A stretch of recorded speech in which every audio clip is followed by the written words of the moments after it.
Director Rodela Romero, ma'am, magandang umaga po sa inyo. Magandang umaga na kay Leo. Magandang umaga po sa lahat. Ay, ma'am Rodela, so ano po ang binabalak gawin po ng Department of Energy ngayon? Una po, talagang 5 pesos nga po ba ang pwede itaas po ng presyo ng langis bukas? Nakakalungkot man po na kay Leo maagang balita, pero tama po dahil nga po sa nangyari na kaguluhan between Israel and Iran. Opo. Pero yun nga po, kung itatanong natin, patuloy po yung ginagawang monitoring ng Department of Energy. Sigurado po natin na meron tayong sapat na supply ng petroleum products na magagamit sa bansa. In fact, yung pong impact nito, talagang ang pagyayari po yung speculation pa lang. Wala pang supply disruption talaga na nangyayari sa international oil market. Gayon pa man, nakahanda po tayo na siguraduhin natin na itong mga oil companies natin may talagang impact ng petroleum products. At the same time po, may mga nakaset meeting po kami ngayon para yung kung sinasabi natin na mukhang mataas na adjustment, mapakiusapan po natin na baka pwedeng gawing staggered po yung implementation. Halimbawa po, yung sinabi niyo po, kung aabot man po siya ng 5 pesos, baka pwedeng itong linggo na to, 250 muna, and then sa susunod na linggo ulit yung susunod ng karagdagan. So ano po ang wala bang balak ang ating secretary para makipag-usap ka agad sa mga oil companies? Si Secretary Lutilla, Director Romero, ma'am. As lakay si Secretary Lutilla po ngayon ang nalipat po sa DNR. Wala. Tapos po ang Wala na pala sa di kasi natin nalipat na pala saan po nalipat si Secretary Lutilla? Tama po. Ngayon po pinaka-officer in church po namin, si Yusek Sharon Garin. Nagkaroon na rin na po, in fact, last week pa po, nag-conduct na nga sila ng inspection sa mga depot. Sinigurado po talaga na may supply tayo kasi mandated po or kaya meron pong circular kami na nire-require po yung mga oil companies na magkaroon ng minimum inventory requirement. So na-check po natin, compliant po. Lahat po beyond the MIR na tinatawag. Sa ngayon naman po, yung presyo naman po, may nakaset na meeting na po kami sa oil companies ngayong umaga para po i-discuss nga na yung staggered implementation para hindi naman po mabigat sa bulsa kaagad. Opo. Tapos meron din po kaming nakaset na meeting with DOTR kasi po yung fuel subsidy, sa Kaideo, nadidinig mo po ba yun? Opo, yes. Di po ba merong fuel subsidy na nakahanda ang gobyerno, although may mga trigger po yun na dapat yung Dubai crude natin, pinaka-benchmark natin, ma-reach natin ng $80 per barrel. So, ngayon po, may meeting din po kami with DOTR tsaka LTFRB kasi po, sila po yung nag-i-implement sa mga transport sector. Tapos meron din pong fuel subsidy for farmers and fisher folks na ang nag-i-implement naman po ang Department of Agriculture. So, nakaset po ang meeting para malaman po namin kung ano talaga yung status nung nasabing fuel subsidies kasi sila po yung implementor. And then meron din po mga meetings na individual sa mga oil companies kasi ang oil companies po may kanya-kanyang promos, discounts sa mga iba't iba nilang customer, di po ba? Minsan po nagre-range siya ng 1 peso to 5 pesos. So magandang marinig po natin, ma-post talaga sa website para makita po ng ating mga mamimili kung saan sila makakamura. Ayan na. Director Romero, ma'am, ayan na. Maganda po yung fuel subsidy pero na pwede ibigay ng gobyerno sa iba't ibang sektor. Pero ang tanong po ay hindi po ba tayo kakapusin ng supply ng langis? Gawa nga po yung nangyayaring giyera ngayon sa Middle East. Sa ngayon, Sir Leo, sabi ko nga po, di ba, si Yusek Garin or OIC Garin, nag-inspect na sa depot sa Manila nun po. Ang nakita po nila, yung gasoline po, meron po tayong 28 days supply. Ang diesel po, around 26. Ang kerosene po, 102.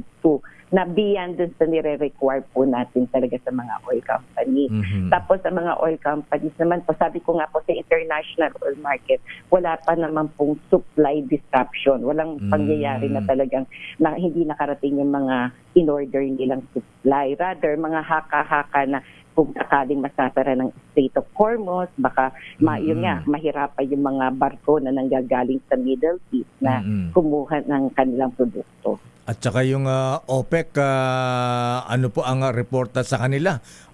Magdadagdag ba ng production, oil production, magbabawas o steady lang? Ano po ang balita natin doon, Director Romero, ma'am? In fact, Sir Deo, nung nakaraan, ang OPEC ready na ibalik nila yung 2.2 million barrels per day nila. Kasi di po ba nag-cut sila mga last year, mga later part of last year. Pero nito, binabalik po nila unti-unti. Alam naman po natin ang OPEC member countries na ito yung business nila eh. So hindi nila talaga pababayaan talaga na sumadsad o kaya binabalansi po talaga yung merkado.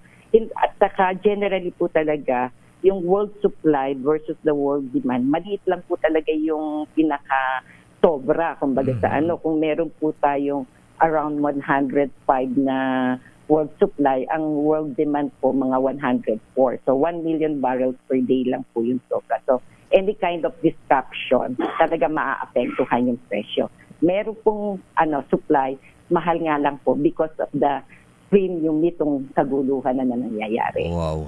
Ilang days po ba ang inventory po ng ating mga oil company sa Director Romero, ma'am? Ang sa base po dun sa requirement natin, kung sasabihin ang refiner na may isa po tayong refinery, 30 days supply po yung required niya na compliant naman po siya. Tapos yung mga importers po, 15 days supply at sa LPG po, 7 days supply. Ayan, okay. Apektado rin po ba ang LPG, Director? Sa ngayon po, kasi ang LPG, Sir Deo, di po ba ang adjustment niya kada simula ng buwan? Di po ba? Once a month lang yung adjustment. Halimbawa, yung darating na buwan na July 1 po magsisimula yung adjustment. Unlike yung liquid fuels natin na weekly po, yung gano'n. So sa LPG po, ang wala pang balita ngayon, although siyempre po, siya, byproduct din siya ng refinery di po ba, ng crude na nire-refine o whatsoever na nanggagaling din karamihan sa Middle East. So maaari pong maapektuhan din ang presyo, pero kung ang supply po, wala pa po talagang issue na may problema sa supply, even sa world. At saka siguro po, Director Romero, baka pwede nating mabantayan ang mga gasoline stations dahil alam po niyo sa mga nakalipas, may mga, hindi naman natin nilalahat, may mga gasoline stations na pagka ina-expect na magkakaroon ng oil price increase, abay bago sumapit ang halimbawa ngayon, bukas mag-i-implement nag-hoard na po, sinasabi na ay wala nang crudo, wala nang supply, mga ganun. Sana mabantayan din po natin itong ganitong sitwasyon na Director Romero, ma'am.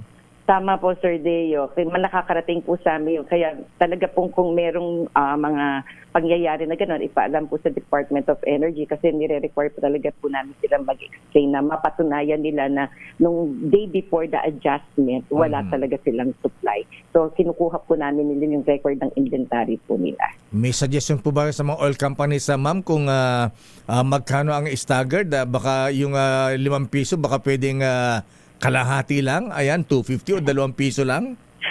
Yun nga po, Sir Deo, di ba sabi ko nga po, ang pinakamahal na presyo ng produkto ay yung wala kang mabili. Kasi yun talaga yun naman yung sinisecure namin na may mabili tayo. Pero kung patuloy din po yung panawagan sa oil company, sabi ko nga po, may meeting kami this morning, nakakausapin sila para sa staggered implementation po. So, mapag-agrihan po, kaya hindi pa po kayo makapagbigay kung talaga magkano ang adjustment.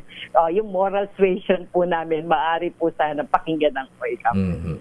Director Romero, ma'am, maraming salamat po sa mga paliwanag. Thank you. Good morning. Good morning, Sir Deo. Magandang umaga. Mahabigan, Assistant Director Rodel Romero ng Oil Industry Management Bureau ng Department of Energy.